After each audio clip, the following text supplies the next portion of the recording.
किसी ने एक प्रश्न पूछा है कि सर आप कौन सी किताब पढ़ते हैं? आप इतनी सारी ज्ञान वाली बातें कहां से लाते हैं? आपका सोर्स ऑफ नॉलेज क्या है? देखिए, मैं आपको बता दूं कि मैं आमतौर पर किताबें नहीं पढ़ता। इनफैक्ट मैंने कभी स्कूल की किताबों में भी इंटरेस्ट नहीं लिया। हाँ, लेकिन जब मेरी आध्यात्मिक जर्नी शुरू हुई थी तब मैंने यही कोई 2-3 किताबें पढ़ी होंगी। परंतु उसके बाद मुझे एक ऐसी किताब मिल गई जिसके पढ़ने के बाद मुझे अब किसी भी किताब की आवश्यकता नहीं है। एक ऐसी किताब जिसने दुनिया की सभी किताबें, सभी ग्रंथ, सभी उपनिषद, सभी पुराणों को जन्म दिया। उसे मैं कहता हूं the book of the book, master book. यह किताब जब ही लिख दी गई थी जब इस पृथ्वी पर मानव की उत्पत्ति हुई, और यह महान किताब हर जगह उपलब्ध है। देखिए, दुनिया में आप कोई सी भी किताब पढ़ेंगे, वो किताब आपको या तो बाहरी ज्ञान देगी या किसी और का उधार ज्ञान जो आपका अनुभव कभी नहीं बन सकता। अगर आप एक जिज्ञासु हैं, कुछ पढ़कर कुछ जानना चाहते हैं, तो मैं आपको कहूंगा कि आप स्वयं को ही अपनी एक किताब बना लें। आपके स्वयं से महान किताब इस दुनिया में कहीं मौजूद नहीं है। देखिए, दुनिया की सभी किताबों को मनुष्य द्वारा लिखा गया, तो इसका अर्थ यह है कि हर मनुष्य में सब कुछ पहले ही मौजूद है। लेकिन हर मनुष्य बाहर पढ़ने को कुछ ना कुछ ढूंढता रहता है।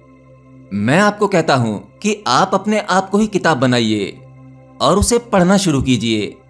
किताब का पहला पन्ना आप अपने शरीर को मानिए और उसे रीड कीजिए, स्टडी कीजिए। करिए अपने शरीर का अनुभव, अपने शरीर का गौर से अनुभव कीजिए। देखिए, शरीर की बनावट देखिए, शरीर को देखते रहिए, अपने शरीर का अनुभव करते रहिए। महसूस कीजिए अपने हाथों को, अपने पैरों को, अपने इस चेहरे को। चेतना को पूरे शरीर में ले जाइए और इसमें गहरा उतरते रहिए। अपने शरीर के पन्ने को पढ़ते पढ़ते आपको अनुभव होगा कि अरे, मैं ये शरीर नहीं हूं, क्योंकि शरीर तो बदलता है, यह परिवर्तनशील है। इसकी आकृति, इसकी बनावट उम्र के साथ साथ बदलती रहती है। यानी ये शरीर परिवर्तनशील है, परंतु सत्य तो अपरिवर्तनशील है। सत्य वो है जो कभी नहीं बदलता, जो है, था और रहेगा। अपनी खुद की किताब को पढ़ते रहिए। अपने इस भौतिक शरीर को पढ़ते पढ़ते आपके अंदर चित्त एकाग्र होने लगेगा, क्योंकि आपका चित्त ही संसार की वस्तुओं में भटकाता रहता है। कभी आपको कुछ पसंद है तो कभी कुछ। शांत होकर जब खुद को ऑब्जर्व करोगे तब आपका चित्त शांत हो जाएगा। और अपने चित्त को शांत करने का सबसे बढ़िया तरीका यही है कि स्वयं को ऑब्जर्व करो। जब आपका चित्त शांत होगा तब आपको अपने इस भौतिक शरीर के पार जाने का मार्ग मिलेगा और आप धीरे धीरे मौन होते चले जाएंगे। जैसे जैसे आपका मौन बढ़ता जाएगा, वैसे वैसे आपको स्वयं की अनुभूति होने लगेगी। कोई भी साधक जब तक मौन नहीं हो पाएगा तब तक वह आत्मज्ञान को उपलब्ध नहीं होगा। आप जिसे मौन होना कहते हैं, असल में वह मौन होना नहीं है, क्योंकि आपके मौन में एक प्रयास होता है, परंतु असल मौन तो वह है, द रियल साइलेंस, जो प्रयास रहित है, एफर्टलेसली।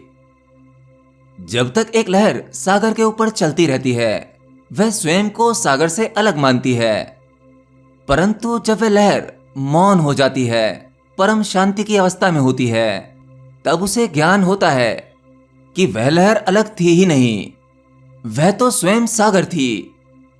तो आपको प्रयास रहित मौन होना होगा। आप जिस शरीर में रह रहे हो, जिसे आप साधारण सा शरीर मानते हो, असल में उसमें समस्त सृष्टि का ज्ञान है। इसी साधारण से शरीर में से वेद निकलते हैं, पुराण निकलते हैं, भगवत गीता निकलती है और न जाने अनंतों किताबें इसमें से निकलती रहेंगी। आप में लिमिटलेस कंटेंट है, इतना ज्ञान जो कभी समाप्त नहीं हो सकता। देखिए, बाहरी भौतिक किताबें पढ़ने की एक सीमा होती है, क्योंकि आपकी भी एक समय सीमा है। आप अपनी जीवन अवधि में दुनिया की सभी किताबें नहीं पढ़ सकते, सभी ज्ञान एकत्रित नहीं कर सकते, चाहे आपकी उम्र 1000 साल हो जाए या 1,00,000 साल।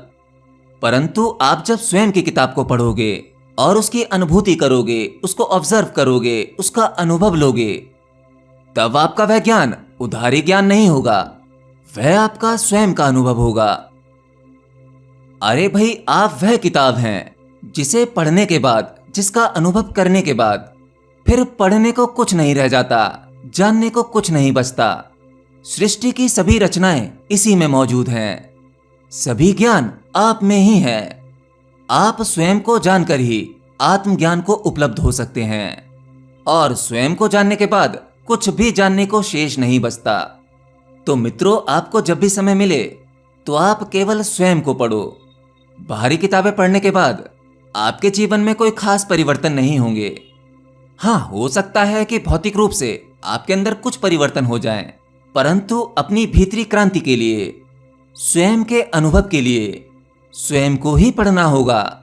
बाहरी ज्ञान इकट्ठा करके आप केवल अपने आप को झूठी संतुष्टि दे सकते हैं, परंतु परम शांति तो स्वयं के अनुभव से ही होगी। क्यों, है ना?